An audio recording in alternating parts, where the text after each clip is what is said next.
Hi guys, स्वागत है आपका डेली करंट अफेयर की क्लास में। आज हम इस वीडियो में 9 फरवरी से रिलेटेड इंपॉर्टेंट करंट अफेयर के क्वेश्चन डिस्कस करने वाले हैं।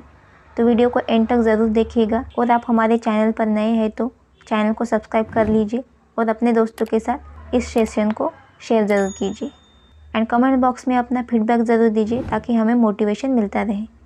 तो चलिए शुरू करते हैं आज की क्लास। पहला क्वेश्चन है आपके सामने, किस देश ने हाल ही में जिलोंग 3 रॉकेट लॉन्च किया है जो वाणिज्यिक अंतरिक्ष मिशनों में एक महत्वपूर्ण कदम है। इस क्वेश्चन का आंसर है ऑप्शन सी, चाइना ने हाल ही में जिलोंग 3 रॉकेट को लॉन्च किया है जो वाणिज्यिक अंतरिक्ष मिशन में एक महत्वपूर्ण कदम है।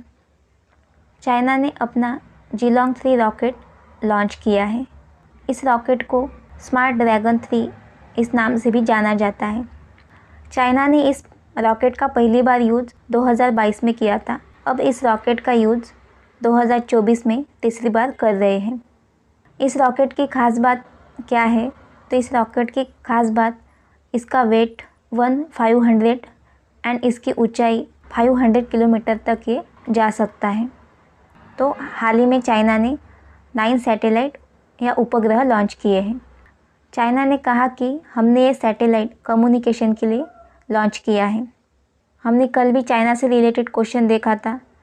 चाइना ने अपना वेसल हिंद महासागर में भेजा है। उन्होंने कहा कि हम हिंद महासागर में कौन सी मछलियाँ हैं, कौन से मिनरल्स वहाँ पर पाए जाते हैं, इसकी हम टोपोग्राफी करेंगे। चाइना के बारे में हम बात करें तो चाइना की कैपिटल बेजिंग है। बेजिंग को पेकिंग नाम से पहले जाना जाता था एंड चाइना की कमर्शियल कैपिटल शंघाई है। शंघाई कौन सी नदी के किनारे स्थित है? तो शंघाई याक्टेजी नदी के किनारे स्थित है जो एशिया की सबसे बड़ी नदी है। इस नदी के किनारे वुहान भी स्थित है। यहाँ से ही कोविड-19 शुरू हुआ था। भारत के मिशन हम जान लेते हैं किसने लॉन्च किए। GSAT-20 को इसरो के फाल्कन 9 रॉकेट से लॉन्च किया था। ये SpaceX का रॉकेट है। चंद्रयान 4 को 2028 में लॉन्च किया जाएगा। अगर हम बात करें तो चंद्रयान 3 को 14 जुलाई 2023 को लॉन्च किया गया था एंड ये कब पहुंचा? 23 अगस्त 2023 को मून पर पहुंचा था। आदित्य L1 सन की स्टडी के लिए या सोलर स्टडी के लिए भेजा गया है। इसको 2 सितंबर को भेजा एंड 6 जनवरी को ये पहुंचा है। Bharat OS Bharat operating system को IIT मद्रास ने डेवलप किया है। अभ्यास ड्रोन एक UAV DRDO ने इसे डेवलप किया है। ये एक एक्सपेंडेबल है। एक्सपेंडेबल यानी इसकी कोई फिक्स रेंज नहीं है। इसे हवा में जहाँ पर टारगेट दिखाई दिया तो ये उस पर तुरंत अटैक करेगा। चलिए फिर आगे बढ़ते अगले क्वेश्चन की तरफ।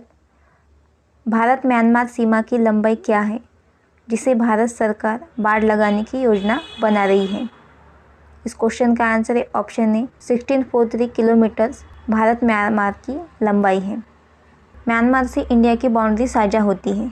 एक एग्रीमेंट हुआ था, इसका नाम फ्री मूवमेंट एग्रीमेंट है। मतलब इंडिया के लोग म्यांमार में आराम से जा सकते हैं और म्यांमार के लोग इंडिया में आराम से आ सकते हैं। लेकिन उसके बाद क्या हुआ कि 2021 में आर्मी का रूल शुरू होने लगा। फिर वहाँ पर सिविलियन वार होने लगी। म्यांमार के लोग एंड मिलिट्री दोनों के बीच वार शुरू हुआ। उसके बाद वहाँ के लोग अब इंडिया के अंदर माइग्रेट होने लगे। इसी के चलते इंडिया ने म्यांमार के बॉर्डर पे फेंसिंग करने का निर्णय लिया है। आप मैप में देख पा रहे होंगे भारत के कौन से स्टेट म्यांमार से लगते हैं। तो अरुणाचल प्रदेश, नागालैंड, मणिपुर, मिजोरम म्यांमार के साथ इन सब स्टेट की सीमाएं साझा होती हैं। तो फेंसिंग कौन करता है? BRO ये फेंसिंग करता है। BRO मिनिस्ट्री ऑफ डिफेंस के अंदर आता है। म्यांमार को गोल्डन पेगोडा कंट्री भी कहते हैं। म्यांमार एंड इंडिया के बीच कौन सी एक्सरसाइज होती है? इनबैक्स एक्सरसाइज। ये ASEAN का भी मेंबर है, सार्क का भी मेंबर है, बिम्स्टेक का भी मेंबर है। म्यांमार में मेकोंग गैंग कॉरिडोर पाया जाता है। ट्रोइका मतलब 3 देशों का एक ग्रुप है, इंडोनेशिया, लाओस, म्यांमार। म्यांमार में सारामाती की पहाड़ियाँ देखने को मिलेगी और श्रीलंका के साथ वाटर बॉर्डर मतलब पाल्क स्ट्रेट है। भूटान के साथ ओपन बॉर्डर्स। एशियन में कुल 10 देश शामिल हैं। इसमें इंडिया मेंबर नहीं है। इसका हेडक्वार्टर जकार्ता में स्थित है। इसकी स्थापना 1967 में ही की गई थी। ईएसए ईस्ट एशिया जो नेशन है ये इसका ग्रुप है। इंडिया इसका भी मेंबर नहीं है। तो चलिए आगे बढ़ते हैं अगले क्वेश्चन की तरफ। किस संगठन ने हाल ही में 137 प्रकाश वर्ष दूर स्थित एक संभावित रहने योग्य सुपर अर्थ की खोज की है? इस क्वेश्चन का आंसर है ऑप्शन बी, नासा ने हाल ही में 137 प्रकाश वर्ष दूर स्थित एक संभावित रहने योग्य सुपर अर्थ की खोज की है। नासा ने जेम्स वेब टेलीस्कोप 2021 को ही भेजा था। नासा ने 4.6 बिलियन ईयर पुरानी खोज करने के लिए यह टेलीस्कोप को भेजा था। इस टेलीस्कोप को हबल टेलीस्कोप की जगह पर लाया गया है। चलिए आगे बढ़ते अगले क्वेश्चन की तरफ। अल सल्वाडोर के राष्ट्रपति के रूप में किसे पुनर्मिलन हासिल किया है? इस क्वेश्चन का आंसर है option C, Nayib Bukele El Salvador के नए प्रेसिडेंट बने हैं। नायब बुकेले दूसरी बार एल सल्वाडोर के प्रेसिडेंट बने हैं। ये 2019 में भी राष्ट्रपति के रूप में चुने गए थे। इस बार ये 43 नंबर के प्रेसिडेंट बने हैं। अल सल्वाडोर के बारे में बात करते हैं तो आप मैप में देख पा रहे होंगे, यह है अल सल्वाडोर। इसकी कैपिटल सन सल्वाडोर है और वहाँ पर करेंसी बिटकॉइन चलता है। बिटकॉइन सिटी भी बनाई जाएगी जो कि पूरे विश्व की पहली होगी। सल्वाडोर में ज़्यादा गैंग वायलेंस है, ग्रुप बनाए जाते हैं, वो आपस में ही लड़ाई करते रहते हैं।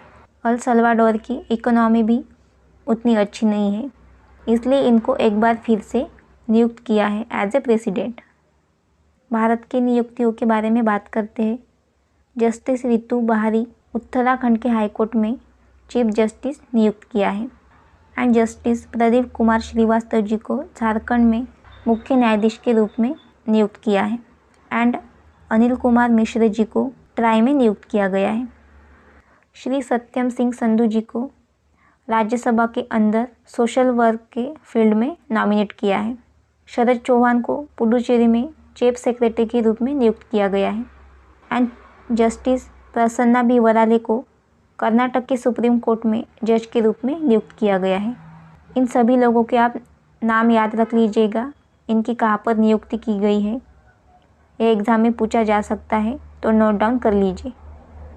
चलिए फिर आगे बढ़ते हैं अगले क्वेश्चन की तरफ।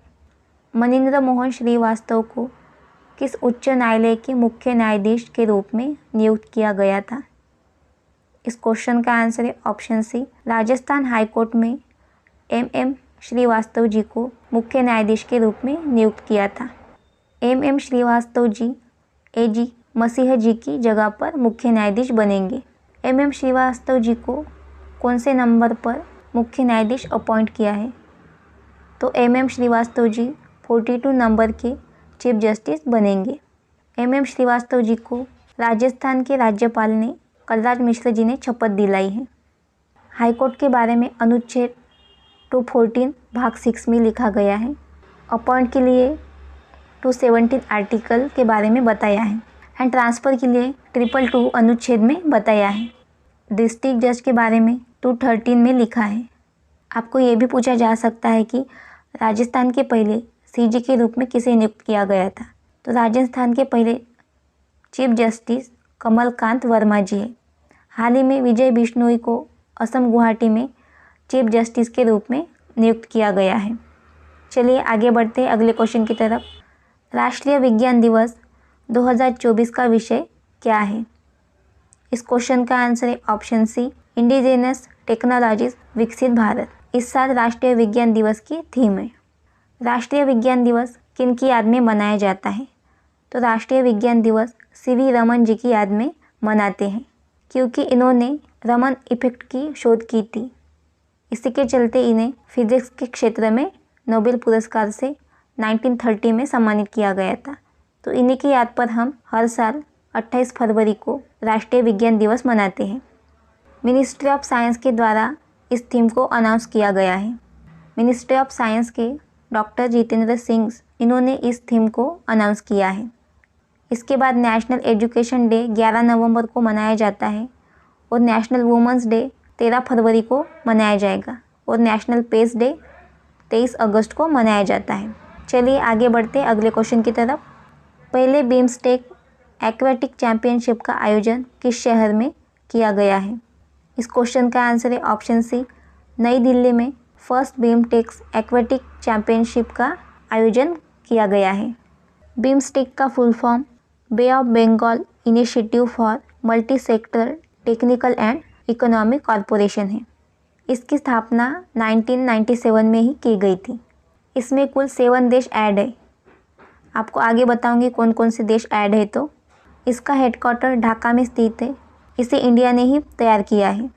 विमेंस एक्वेटिक चैंपियनशिप मतलब जो वाटर में स्पोर्ट आयोजित किए जाते हैं इसे बिम्स्टेक एक्वेटिक चैंपियनशिप कहा जाता है। जैसे कि स्विमिंग का फर्स्ट एडिशन है, दिल्ली के अंदर इसका शुभारंभ हुआ है। इसे खेल मंत्रालय अनुराग ठाकुर जी ने नई दिल्ली में शुरू किया है। इसमें कुल 7 देश ने भाग लिया है। इसका आयोजन 6 से 9 फरवरी तक किया जाएगा।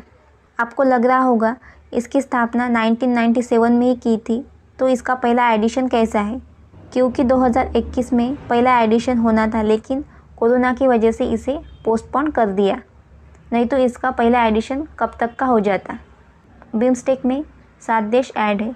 Bangladesh, Sri Lanka, Indonesia, Nepal, Bhutan, Thailand and Myanmar, ये 7 देशों ने बिम्स्टेक एक्वेटिक चैंपियनशिप में पार्टिसिपेट किया है। हाल ही में बिम्स्टेक के अंदर सेक्रेटरी जनरल के रूप में इंदिरा मणि पांडे जी को नियुक्त किया है। चलिए नेक्स्ट क्वेश्चन देखते हैं। वायनाड वन्यजीव अभयारण्य कहाँ स्थित है?